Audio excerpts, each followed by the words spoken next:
Assalamualaikum warahmatullahi wabarakatuh. Apa kabar Celebes People? Assalamualaikum warahmatullahi wabarakatuh. Waalaikumsalam warahmatullahi wabarakatuh. Bisa kembali menjumpai Anda dalam program obrolan Karebusi. Untuk tema kita kali ini, kita akan membahas seputar anjal atau anak jalanan yang kembali menjamur di Kota Makassar. Memang kalau kita melihat perkembangan di Kota Makassar, baik itu gepeng, anjal, paogah yang sempat kita bahas di episode sebelumnya, memang tidak ada habis-habisnya di Kota Makassar. Dan saat ini kita sudah terhubung bersama dengan Bapak Suparman Abdullah selaku sosiolog. Pak Suparman, apa kabar? Alhamdulillah sehat. Sehat ya Pak Suparman ya. Kita juga sudah terhubung bersama dengan pengamat ekonomi, ada Pak Lukman Setiawan. Pak Lukman, apa kabar Pak Lukman? Di-unmute dulu audionya Pak Lukman. Alhamdulillah Pak, baik-baik. Salam untuk semua Pak. Baik. Mungkin pertama saya ke Pak Suparman dulu karena kita sembari menunggu dari Dinas Sosial untuk bergabung. Mungkin saya ke Pak Suparman dulu. Pak Suparman, ini kalau kita melihat fenomena anak jalanan atau anjal yang kembali menjamur di Kota Makassar. Sebenarnya ini masalah bukan masalah baru ya. Ini masalah yang lama tapi belum bisa teratasi sampai sekarang. Kalau dari Pak Suparman sendiri menanggapinya seperti apa ini Pak Suparman? Ya, Bismillahirrahmanirrahim. Assalamualaikum warahmatullahi wabarakatuh. Waalaikumsalam. Ya, saya kira ini anak jalanan itu adalah suatu fenomena ya yang semua kota-kota ya, apalagi kota besar seperti Makassar, saya kira itu menjadi salah satu fenomena yang selalu saja ada ya. Persoalannya adalah bagaimana anak jalanan itu bisa diatasi. Nah, ada beberapa hal sebenarnya yang membuat anak-anak itu masih senang hidup di jalanan. Ya, meskipun anak jalanan itu sebenarnya tidak mutlak ekonomi oriented ya, tidak selamanya bahwa dia di jalan itu untuk mencari duit, mencari uang, bahkan menjadi investasi keluarganya, tapi banyak hal termasuk umpamanya anak yang ada di jalan itu ya kadang menjadikan jalanan itu sebagai arena ya, sebagai sarana mereka untuk bisa hidup, berinteraksi dengan teman-temannya. Itu satu hal. Nah, pertanyaannya kalau fenomena anak jalan seperti itu, bagaimana solusinya? Oleh karena itu memang perlu ada disiapkan ruang-ruang bagi mereka itu untuk bisa sarana bermain, tempat berinteraksi dengan teman-temannya. Nah, itu satu hal. Jadi itu salah satu solusi yang bisa dilakukan dalam rangka bagaimana anak jalanan yang tipenya seperti itu untuk tidak bermain di jalan. Perlu ada ruang publik yang luas yang memenuhi untuk sebagai sarana bagi mereka untuk bisa menyalurkan dia punya kegiatan barangkali termasuk hobi dan seterusnya. Nah, kemudian ada juga memang anak jalanan yang menjadikan jalan itu sebagai sarana untuk menghidupi kehidupannya, termasuk menghidupi orang tuanya. Nah, oleh karena itu kalau kondisi seperti ini memang ya pasti bagaimana anak-anak ini tadi dikembalikan kepada orang tuanya. Nah, kalau orang tuanya juga memang ternyata secara ekonomi tidak memungkinkan, maka intervensi yang harus dilakukan adalah kepada keluarganya, bukan pada anaknya. Karena anak, ya bagaimanapun dia menjadi tanggung jawabnya itu adalah dia menuntut pendidikan dan seterusnya. Tetapi karena untuk mendapatkan makan saja susah, ya pasti nanti anak-anak ini dijadikan sebagai alat sebagai tenaga kerja bagi orang tuanya, bagi keluarganya. Nah, oleh karena itu untuk menyelesaikan persoalan ini memang harus orang tua atau keluarga anak jalanan ini harus diberdayakan. Perlu bagaimana agar supaya secara ekonomi bisa terpenuhi. Sebagaimana fungsi keluarga sebagai sarana bagi anggota-anggotanya untuk memenuhi berbagai macam kebutuhannya. Sebagaimana disebutkan bahwa ya minimal ada 8 fungsi keluarga. Nah, ketika keluarga tidak menyanggupi, khususnya kebutuhan ekonomi, maka pasti anggota-anggotanya akan mencari tempat-tempat untuk mereka bisa produktif untuk mendapatkan memenuhi kebutuhan ekonomi. Nah, ternyata di jalan, ya berdasarkan pengalamannya, karena ini kan persoalan anak jalanan ini, mereka juga saling melihat ya. Ada contoh barangkali dia lihat, oh di sana ada potensi, akhirnya dia turun ke jalan. Nah ternyata mereka ke jalan, entah itu meminta-minta, entah itu menjadi paoga, ya itu kan sebenarnya mengharapkan hibah, balas kasihan dari pengguna jalan.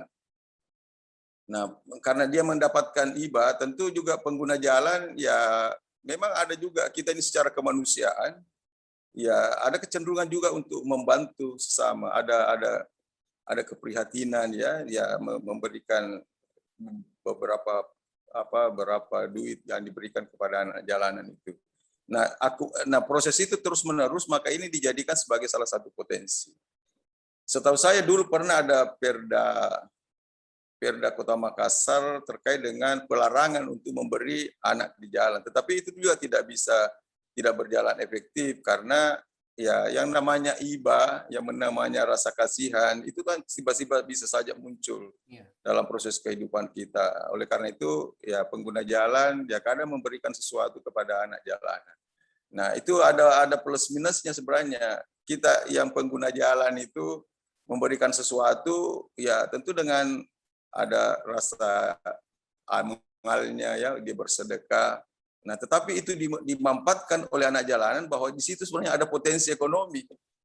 Ada potensi ekonomi. Sebagaimana juga anak jalanan itu menjadikan kondisinya, kemiskinannya sebagai sarana untuk mendapatkan sesuatu untuk menghidupkan. Karena dia meminta ada hibah dari para pengguna jalan.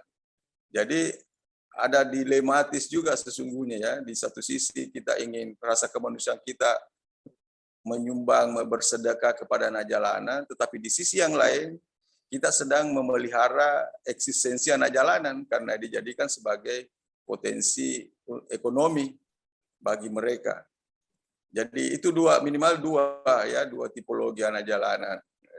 Meskipun juga ada tipologi yang lain ya sekedar ngikut-ngikut kepada teman-temannya, bukan juga secara ekonomi, bukan juga secara apa, tetapi kemungkinan ada pertemanan di sana, akhirnya dia ikut saja begitu ya.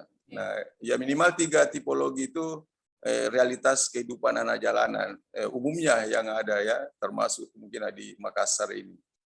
Itu barangkali untuk sementara. Terima kasih Pak Suparman Abdullah. Ini kita sudah terhubung dengan Sekretaris Dinas Sosial Kota Makassar, ada Bapak Muhyiddin. Pak Muhyiddin, apa kabar? Di unmute dulu audionya, Pak. Di unmute dulu. Audionya, Pak, di unmute dulu. Audionya. Masih termute ini, Pak. Audionya bisa di unmute dulu.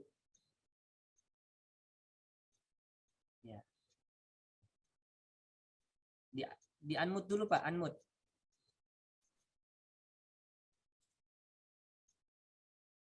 Unmute. Oke. Di unmute dulu Pak audionya. Masih termute ini Pak audionya. Ditekan dulu Pak. Di mic-nya.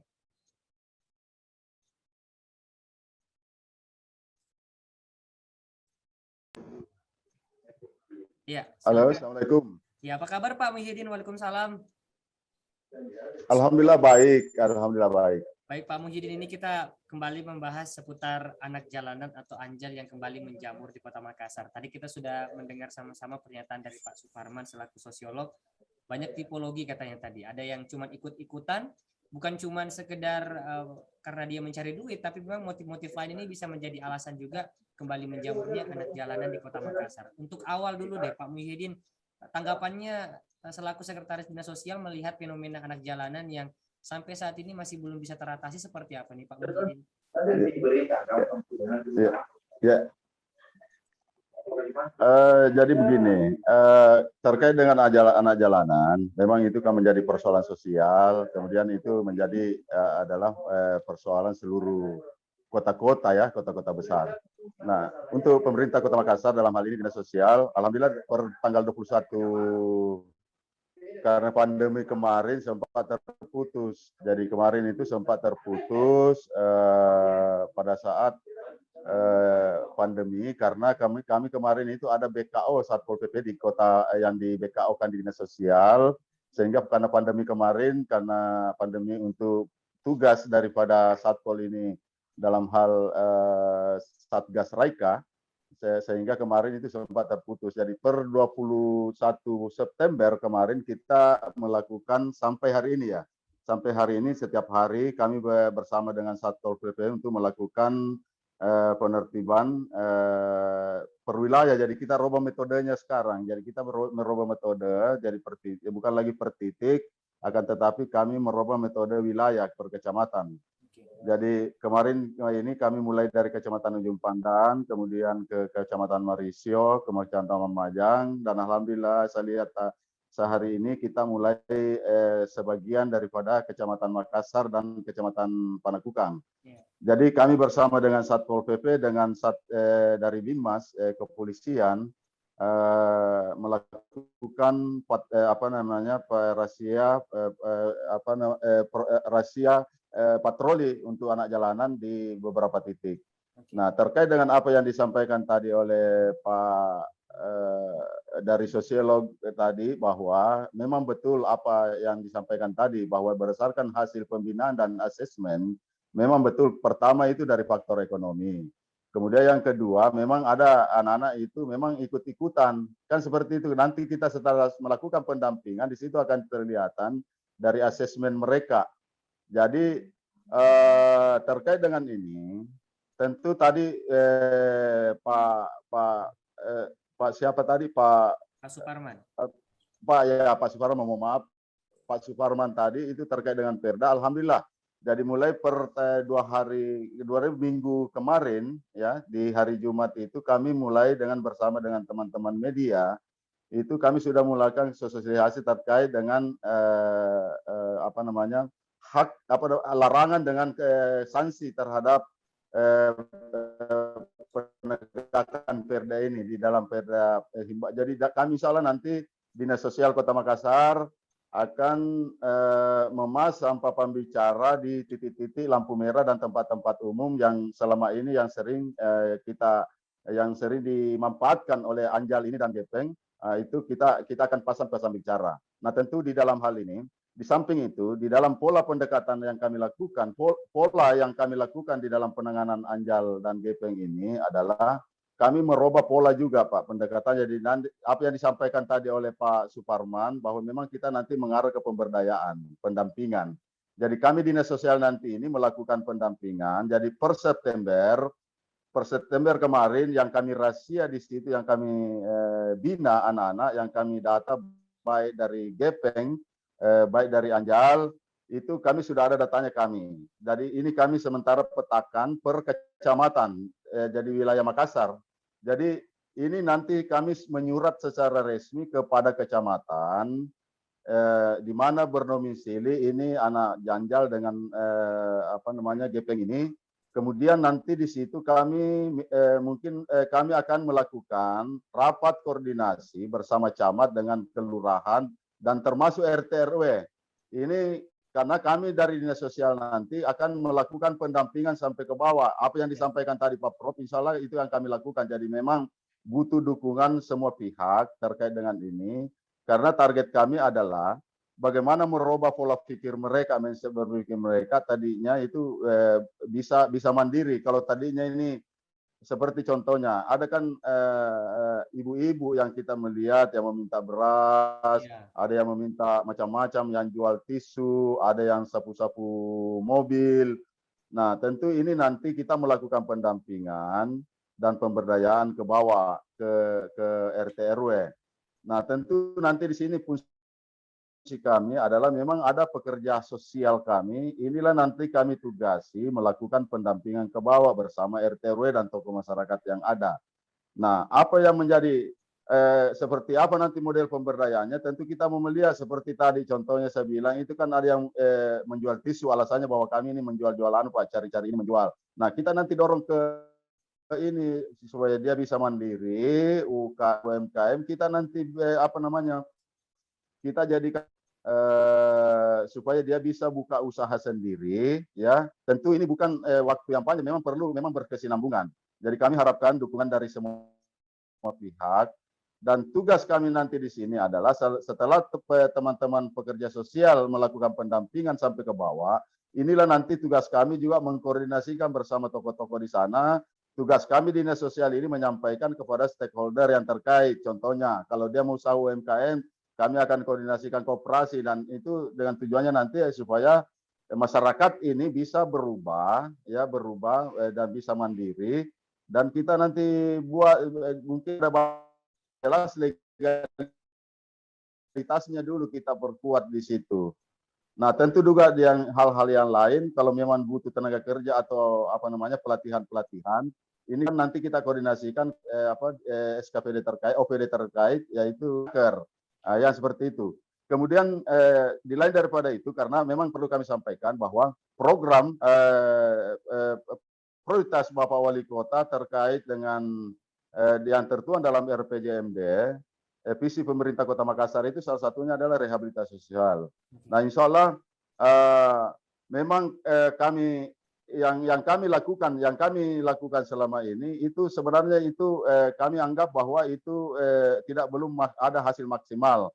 Jadi hanya sifatnya patroli tapi belum menghasilkan dan belum ada perubahan signifikan, sehingga kami itu yang kami lakukan tadi, pola pemberdayaan berubah. Di samping nanti insya Allah tahun depan pemerintah Kota Makassar, karena itu menjadi program prioritas pemerintah Kota Makassar terkait dengan rehabilitasi sosial, itu insya Allah kami akan nanti buat liposos, lingkungan pondok sosial. Jadi sifatnya nanti sama dengan panti, ya, panti sosial. Bukan pembinaan dan termasuk pemberdayaan. Jadi ada training yang kita lakukan terhadap adik-adik semua di sini, adik-adik yang anjal, dan termasuk juga lansia yang terlantar atau lansia yang memang perlu penanganan, karena selama ini kan kita itu juga yang menjadi problem kita. Jadi bukan saja anak anjal, termasuk ODGJ.